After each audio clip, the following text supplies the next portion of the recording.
Class 12th। आज का जो हमारा लेक्चर होगा that will be on lymphatic organs. ये लिम्फेटिक ऑर्गन्स के ऊपर है। देखो, लिम्फेटिक ऑर्गन्स क्या होते हैं? हमारा जो इम्यून सिस्टम है, उस इम्यून सिस्टम में सबसे इम्पॉर्टेंट इम्यून रिस्पॉन्स जो होता है वो लिम्फोसाइट्स की तरफ से होता है। आप लोग पूरे चैप्टर में लिम्फोसाइट्स जो है उनका काम जो है वो देख चुके हैं। ये लिम्फोसाइट एक किस्म के WBC होते हैं, इनके बारे में आप जानते हैं। लिम्फोसाइट्स जो होते हैं ये बॉडी के बहुत बढ़िया सोल्जर होते हैं। लिम्फोसाइट्स जो होते हैं B और T दो किस्म के होते हैं, B lymphocyte and T lymphocyte. Lymphocytes जो होते हैं ये इन्फेक्शियस एजेंट्स के खिलाफ एंटीबॉडीज़ बनाकर उन एंटीबॉडीज़ की मदद से इन्फेक्शियस एजेंट्स को ख़त्म करते हैं, और इसीलिए लिम्फोसाइट्स जो इम्यूनिटी हमें देते हैं उसे हम एंटीबॉडी मीडिएटेड इम्यूनिटी के नाम से जो है वो जानते हैं। लिम्फोसाइट्स जो हैं ये हमारी थर्ड लाइन डिफेंस बनाते हैं। लिम्फोसाइट्स जो हैं इनकी इम्यूनिटी जो है वो एक्वायर्ड और स्पेसिफिक होती है। ये जो सारी चीज़ें हैं ये हम लोग अपने पुराने लेक्चर्स में जो है वो डिस्कस कर चुके हैं। अब ये जो इम्यूनिटी का सबसे इम्पॉर्टेंट सोल्जर है लिम्फोसाइट।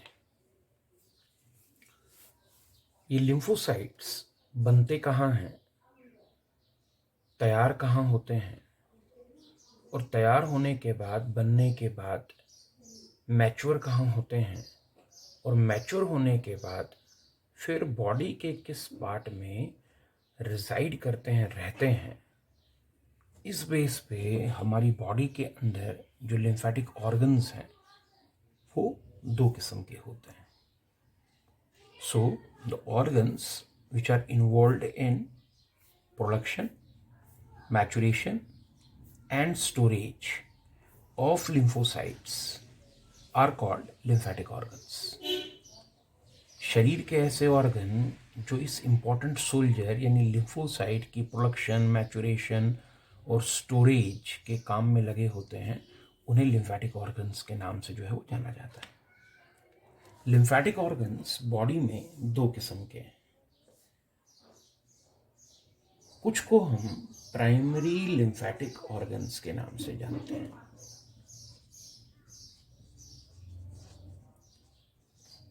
और कुछ को हम सेकेंडरी लिम्फेटिक ऑर्गन्स के नाम से जानते हैं। प्राइमरी लिम्फेटिक ऑर्गन्स कौन होते हैं? ये वो ऑर्गन हैं जिनमें लिम्फोसाइट्स की प्रोडक्शन और मैच्योरेशन होती है, चाहे वो B लिम्फोसाइट हो या T lymphocyte. The organs in body responsible for production and maturation of lymphocytes are called primary lymphatic organs। और प्राइमरी लिम्फेटिक ऑर्गन्स में दो ऑर्गन जो हैं वो इंक्लूड किए जाते हैं। एक हम लोगों का बोन मैरो और दूसरा हम लोगों का थाइमस ग्लैंड। क्योंकि आप लोग पीछे लेक्चर्स में पढ़ चुके हैं कि लिम्फोसाइट्स में से जो B लिम्फोसाइट होता है उस B लिम्फोसाइट की प्रोडक्शन और मैच्योरेशन दोनों ही चीज़ें बोन मैरो में होती हैं। T लिम्फोसाइट जो है उसकी प्रोडक्शन तो बोन मैरो में होती है लेकिन मैच्योरेशन थाइमस ग्लैंड में होती है। और इस तरह से देखा जाए तो बोन मैरो और थाइमस ग्लैंड दोनों ऐसे ऑर्गन हैं जो या तो लिम्फोसाइट्स की प्रोडक्शन में लगे हैं या लिम्फोसाइट्स की मैच्योरेशन में लगे हैं। और इन ऑर्गन्स को which are involved either in production और in maturation of lymphocytes are called primary lymphatic organs. तो बोन मैरो और थाइमस ग्लैंड हम लोगों के प्राइमरी लिम्फेटिक ऑर्गन्स हैं। अब होता क्या है कि जब प्राइमरी लिम्फेटिक ऑर्गन में से फॉर्म होके मैच्योर होके लिम्फोसाइट्स बॉडी के ब्लड में आते हैं, तो वहाँ वो इन्फेक्शस एजेंट्स का जो प्राइमरी इन्फेक्शन होता है, जो आप लोग पढ़ चुके हैं, प्राइमरी इन्फेक्शन मतलब किसी इन्फेक्शस एजेंट की बॉडी में फर्स्ट टाइम एंट्री। तो जब भी बॉडी के अंदर कोई infectious agent first time enter करता है, तो ये जो लिम्फोसाइट्स प्राइमरी लिम्फेटिक ऑर्गन्स में से निकलते हैं, ये उस इन्फेक्शस एजेंट के साथ इंटरेक्ट करते हैं, उसको ख़त्म करने की कोशिश करते हैं, उसे ख़त्म करने के लिए अपने अलग अलग तरह के तरीके आजमाते हैं। और फिर जो लिम्फोसाइट कामयाबी हासिल कर जाता है, जिसे आप इफेक्टर ग्रुप कहते हैं, उसमें से जो ट्रेन्ड लिम्फोसाइट्स होते हैं, जिन्हें मेमोरी सेल्स का नाम दिया जाता है, वो जाकर बॉडी के सेकेंडरी लिम्फेटिक ऑर्गन्स में रिसाइड करते हैं। अब सेकेंडरी लिम्फेटिक ऑर्गन पूरी बॉडी में भरे हुए हैं। सेकेंडरी लिम्फेटिक ऑर्गन्स में हम लोगों की टंग का टॉन्सिल आता है। सेकेंडरी लिम्फेटिक ऑर्गन में हम लोगों के एलिमेंट्री कैनाल के पेयर्स पैचेस आते हैं। सेकेंडरी लिम्फेटिक ऑर्गन में हम लोगों की बॉडी का स्प्लीन आता है। सेकेंडरी लिम्फेटिक ऑर्गन में हमारी बॉडी के अलग अलग पार्ट्स में पाया जाने वाला म्यूकोसा एसोसिएटेड लिम्फेटिक टिश्यू यानी मॉल्ट आता है। सेकेंडरी लिम्फेटिक ऑर्गन्स में हम लोगों का जो है लिम्फेटिक नोड आता है। ये वो ऑर्गन्स हैं जिन ऑर्गन्स में मेमोरी सेल या कहूँ कि ट्रेन्ड लिम्फोसाइट्स जो हैं, जो एक बार किसी इन्फेक्शस एजेंट को ख़त्म करने में कामयाबी हासिल कर चुके हैं, उनको तैनात किया जाता है। इसलिए ताकि फ्यूचर में अगर उसी इन्फेक्शस एजेंट का फिर से रीइन्फेक्शन हो, हमला हो, तो आपको प्राइमरी लिम्फेटिक ऑर्गन्स जो है उनमें से लिम्फोसाइट्स के आने का इंतज़ार ना करना पड़े, बल्कि पिछली बार जो लिम्फोसाइट कामयाब हुए थे उनमें से जो बचाकर आपने कुछ सेकेंडरी लिम्फेटिक ऑर्गन्स में रखे हुए हैं, वो ही इन्फेक्शन को जल्दी से जल्दी ख़त्म करते हैं।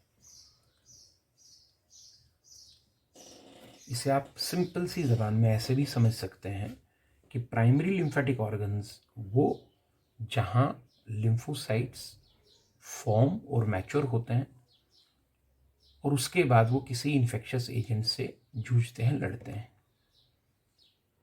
एक बार प्राइमरी इन्फेक्शन में इन्फेक्शस एजेंट को मारकर, उसे तबाह करके, इन्फेक्शन को ख़त्म करके, फिर जो ट्रेन्ड लिम्फोसाइट हो गए, जो एक बार इन्फेक्शस एजेंट से लड़ चुके हैं, जो उस पर कामयाबी हासिल कर चुके हैं, जिन्हें अब आप ट्रेन्ड लिम्फोसाइट्स कह सकते हैं, उनको फिर जिन ऑर्गन्स में संभाल कर रखा जाए उन्हें सेकेंडरी लिम्फेटिक ऑर्गन्स कहते हैं। So primary lymphatic organs are those organs where production and maturation of lymphocytes takes place, and secondary lymphatic organs are the organs where trained or where trained lymphocytes are kept। और trained lymphocyte वही होते हैं जिन्होंने एक बार infectious agent का सामना करके उस पर कामयाबी हासिल की हो। प्राइमरी इन्फेक्शन में यानी इन्फेक्शस एजेंट जब बॉडी के अंदर पहली बार एंटर करता है, तो उस वक्त रिस्पॉन्स जो होगा वो प्राइमरी लिम्फेटिक ऑर्गन से होगा। बट फ्यूचर में जब वही इन्फेक्शस एजेंट फिर से बॉडी में एंटर करेगा, उस वक्त सेकेंडरी लिम्फेटिक ऑर्गन्स में जो लिम्फोसाइट हैं वो रिस्पॉन्स देंगे। प्राइमरी लिम्फेटिक ऑर्गन्स की तरफ से रिस्पॉन्स को आने में टाइम लगता है, बट सेकेंडरी लिम्फेटिक ऑर्गन्स में से रिस्पॉन्स जो है वो बड़ा क्विक आता है। इस तरह से हम बॉडी के अंदर के लिम्फेटिक ऑर्गन्स को दो हिस्सों में बांट सकते हैं, प्राइमरी और सेकेंडरी लिम्फेटिक ऑर्गन्स। अपने नोट्स जो हैं उन नोट्स में से आप लोग कंटेंट को साथ में स्टडी करते रहें, और पढ़ने में कोई दिक्कत आती है, समझने में कोई दिक्कत आती है, तो वो जो है आप लोग फिर से पूछ सकते हैं। ये हम लोगों का इम्यूनिटी वाला यूनिट, जिसमें आप लोग जो हैं वो प्राइमरी और सेकेंडरी लिम्फेटिक ऑर्गन्स के बारे में जो है वो डिस्कस कर रहे हैं। तो अपने नोट्स जो हैं वो भी पढ़ते वक्त साथ में रखा करें। Lymphatic organs in our body are of two types, primary lymphatic organs and secondary lymphatic organs. The lymphatic organs where formation and maturation of lymphocytes takes place are called as primary lymphatic organs. For example, bone marrow and thymus gland. After facing primary infection, lymphocytes get trained against a particular infectious agent. And then these trained lymphocytes, चाहे वो B हो या T, जिन्हें हम B या T memory cells कहते हैं, migrate to tonsils of tongue, Peyer's patch of alimentary canal, vermiform appendix, spleen and lymphatic nodes. These lymphatic organs where trained lymphocytes reside so they can react quickly in case of reinfection are known as secondary lymphatic organs. ये आप लोगों का primary और secondary lymphatic organ जो है उसके बारे में हमारा आज का लेक्चर था।